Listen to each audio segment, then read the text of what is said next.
I became hooked on the standards the same way most people do. I think it's part of, whether we know it or not, or aware or not, these songs are part of our makeup, especially as North Americans.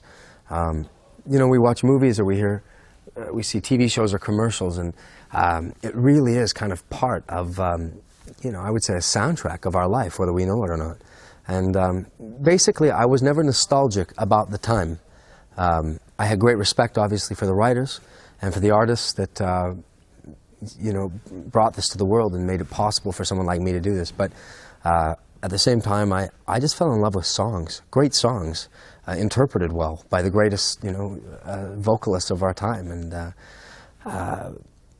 at the same time, though, that I was influenced by these standards, I was naturally influenced by, the music of my time and late 70s, early 80s, 90s, up to now. I mean, so what I love is that I get a chance to infuse and blend these two kinds of music that I love so much together, and kind of, in a strange way, maybe create a hybrid of music that becomes more palatable to a bigger audience. It's music for everybody. It's not just for your dad or your mom. It's for your kids.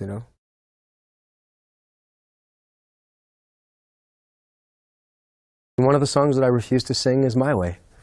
I'm not ready to sing "My Way."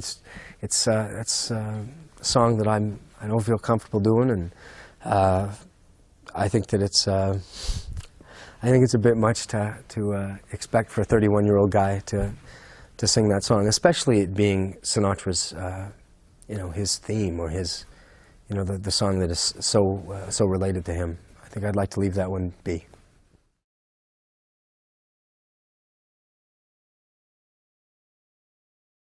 My favorite singers from the big band era, man, you're talking about a lot of people. Of course, there's the people like, Frank Sinatra and, Tony Bennett, who's been a friend and an idol. But there's so many others. I mean, Mel Torme, Keely Smith, Louis Prima, Vic Dana, Al Martino, Dean Martin, Bobby Darin, Sarah Vaughan. I can go on and on for hours if you let me. There's so many. Vaughn Monroe is another one who had a beautiful voice. Dick Haymes, Nat King Cole, Sammy Davis. Should I go on, or should I stop now? That sounds like a good list. Eddie Vedder. Well, he's not from the big band era, but... Well, he should have been. He has a beautiful voice. I think he's like a cool modern-day crooner. I like his voice.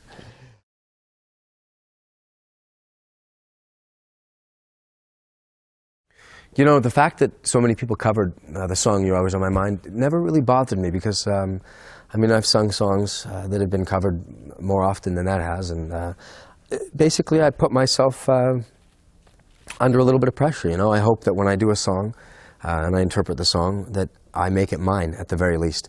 And it should, hopefully I can breathe some kind of youthful exuberance, and joy into the song, and perhaps even, infuse a lot of my life, the people I've loved, the people that have loved me or left me, and that's the only thing I can really do as an interpreter, is to put in my own life experience into what I'm doing.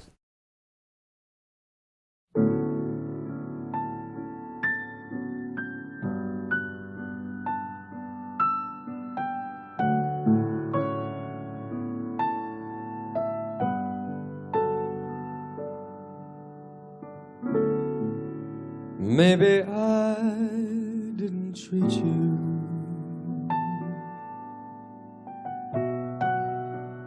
quite as good as I should have. Maybe I didn't love you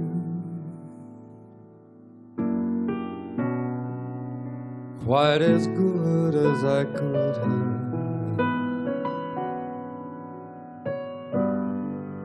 Little things I should have said and done, and I just never took the time.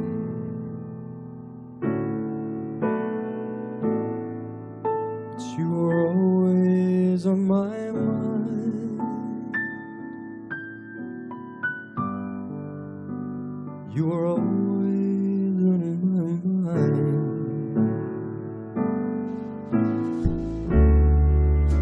Maybe I didn't hold you.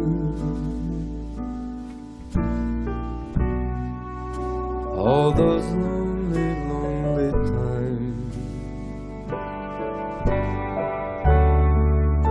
And I guess I never told you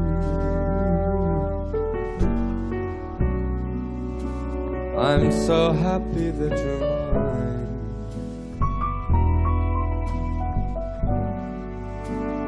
If I made you feel second best, girl, I'm sorry I was blind. 'Cause you're always on my mind.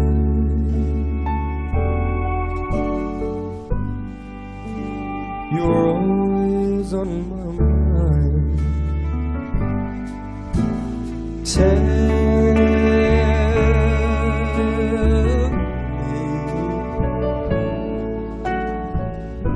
Tell me that your sweet love hasn't died.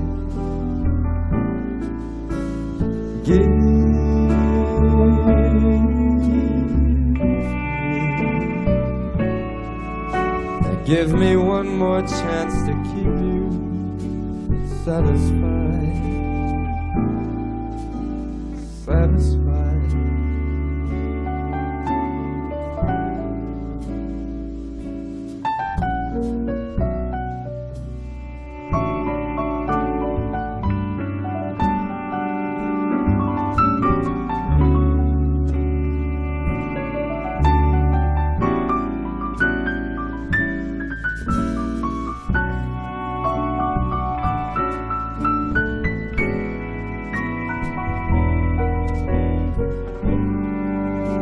Little things I should have said and done,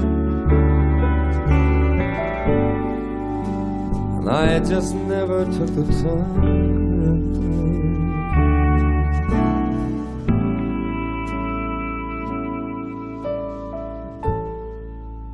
But you were always on my mind. You were always on my mind.